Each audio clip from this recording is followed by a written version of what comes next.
Nesse vídeo vamos falar sobre os capítulos 4 a 7 de Romanos, 4, 5, 6 e 7. É muito interessante quando você lê Atos, você vê que Paulo sempre estava discutindo com os fariseus, com os judeus, provando pelas escrituras deles que Jesus era o Cristo. Então ele que perseguia, achava Jesus o pior pilantra que podia ter, que ia estragar o judaísmo, que era um herege, depois que Jesus falou com ele dos céus, agora ele, como pelas escrituras, ele argumentava com os fariseus e os escribas. E aqui em Romanos nós vemos um exemplo de como ele faz isso, porque ele pega várias escrituras e começa a provar os seus pontos de vista e os pontos de vista do Evangelho. Aqui, por exemplo, no capítulo 4, ele já começa citando Abraão, mostrando que em Gênesis 15, versículo 6, diz que a fé de Abraão lhe foi imputada como justiça. Então, que Abraão não fez obras, não era uma pessoa santa, uma pessoa justa que merecia salvação por suas obras, porque se fosse por obras, então Abraão poderia se gloriar, eu fiz, eu sou bom e os outros não são. Mas não é verdade, ele diz que Abraão foi imputado a justiça, Deus imputou, atribuiu a ele justiça por causa da sua fé. E o que Abraão creu? Abraão creu que Deus falou com ele que ia ter um filho e ele creu que ia ter um filho.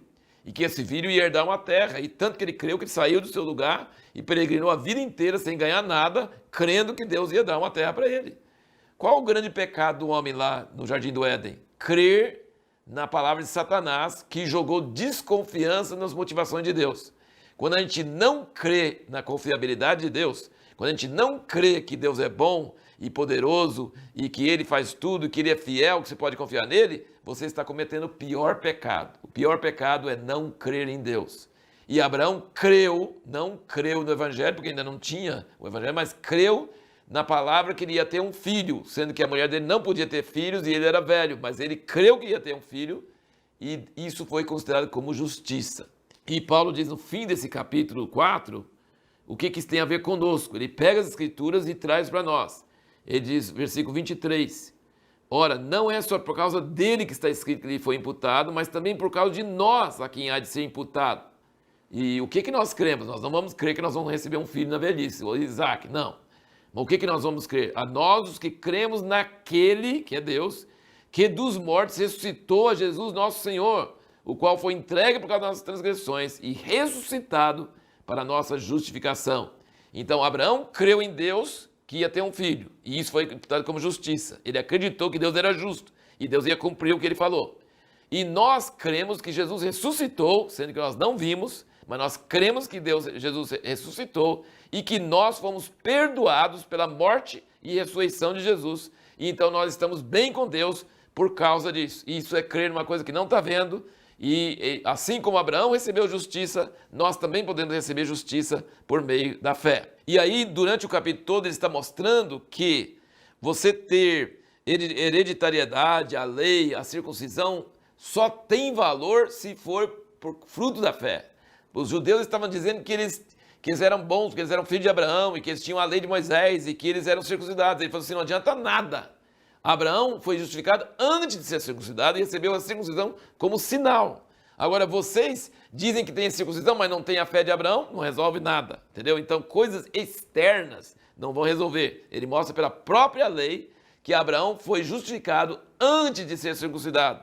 Então, não precisa ser circuncidado para ser justificado. Tem que ser justificado pela fé e ter fé, e aí depois vem a prova externa, exterior sobre isso. E ele fala umas passagens muito bonitas sobre essa fé de Abraão. E a pergunta que nós fizemos no último vídeo foi sobre sofrimento. Eu falei, por que o sofrimento faz parte do processo de salvação? Olha aqui no início do 5, capítulo 5, versículo 3.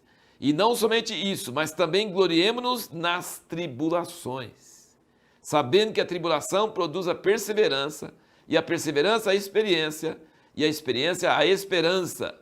E a esperança não desaponta, porquanto o amor de Deus está derramado em nossos corações pelo Espírito Santo que nos foi dado. O versículo 1 fala, justificados, pois pela fé temos paz com Deus, por nosso Senhor Jesus Cristo. Depois da fé vem o quê? Da fé traz a paz, que nós já falamos sobre Abraão, creu e foi imputado como justiça, e nós cremos também é imputado como justiça. Beleza. Mas não basta só crer, não. Tem que crer e perseverar crendo. E o que vem depois de crer? Sofrimento. Então, se alguém ensina a pessoa que o sofrimento não faz parte da salvação, faz parte sim. Sabe? Lembra da parábola do semeador? Quando jogou a semente e veio o sol e por causa da perseguição a pessoa desiste e a pessoa fica escandalizada e larga? O sofrimento, lá em 1 Pedro fala também sobre isso, assim, o sofrimento e o fogo, a tribulação, ela vem. E ele diz, a gente gloria na glória de Deus, na esperança da glória de Deus, nós temos fé, nós temos a graça, mas nós temos também tribulação. E nós gloriamos na tribulação, sabendo que a tribulação produz o quê? Perseverança. E a perseverança é experiência, e a experiência é esperança. Então, sofrimento faz parte do processo. Não tem jeito de crer em Jesus e não sofrer, sabe? Não ser perseguido. Está avisado em toda a Bíblia que quem segue Jesus vai ser perseguido, vai sofrer tribulação. E tribulação faz parte, porque a tribulação vai operando em nós e provando, e nós vamos enfiando raízes, e nossa fé vai ficando mais forte, nossa fé é purificada. Então, tribulação e sofrimento fazem uma parte muito importante da nossa salvação. E aí, na segunda parte do capítulo 5, ele fala sobre os dois homens, Adão e Jesus. Cada um começou uma raça. Adão começou uma raça de pecadores, Jesus pegou toda essa raça de pecadores, matou o pecado e começou uma nova raça, que é uma raça que vive pela graça e não pela lei. Mas esse negócio que as pessoas falam sobre graça barata, que a graça significa que Jesus me perdoou, eu posso fazer o que eu quiser e posso andar em pecado, não é verdade. No versículo 21, você vê aqui, 21:5, ele diz, para que assim como o pecado veio a reinar na morte, assim também viesse a reinar a graça pela justiça para a vida eterna por Jesus Cristo nosso Senhor. Então é graça, mas é graça pela justiça. A graça produz justiça. E a justiça produzida pela graça produz a vida eterna por Jesus Cristo nosso Senhor. E aí chegamos no capítulo 6, e eu vou indicar um livro para vocês, A Vida Cristã Normal, de Watchman Nee. Ele foi um preso e foi um dos mestres da palavra mais importante do século XX. E ele não sabia, mas os ensinamentos dele rodaram o mundo e foram transformados em muitas línguas. E um dos livros principais e mais lido dele chama A Vida Cristã Normal. E a Vida Cristã Normal pega esse capítulo 6 e destrincha esse capítulo 6 de uma forma maravilhosa. Então aí vai minha dica para você entender mais sobre o capítulo 6 de Romanos. Então, assim, só resumindo, o capítulo 6 de Romanos mostra que a nossa maneira de entrar nessa nova raça, que ele falou no capítulo 5, é por meio do batismo.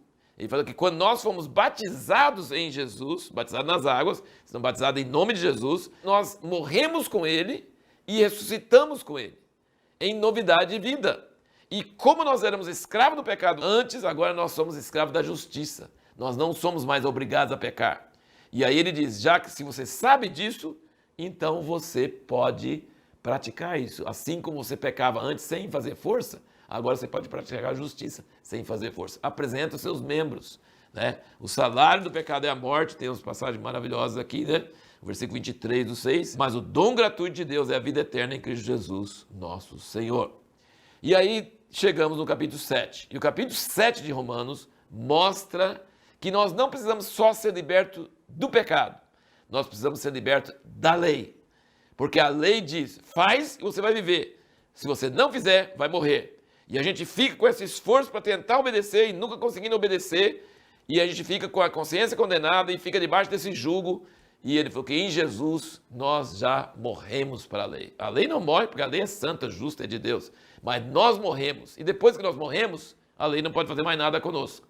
Então nós não estamos mais vivendo pela lei. Nós morremos para a lei. Em Cristo a lei nos matou, né? E agora nós estamos em Cristo. A pessoa que ainda pensa que ela pode, pela sua própria força, ser santa, é muito enganada. Ela ainda não arrependeu. Arrependimento é entender, eu não consigo, só Jesus consegue. Isso chama arrependimento. E arrependimento é a porta para o batismo.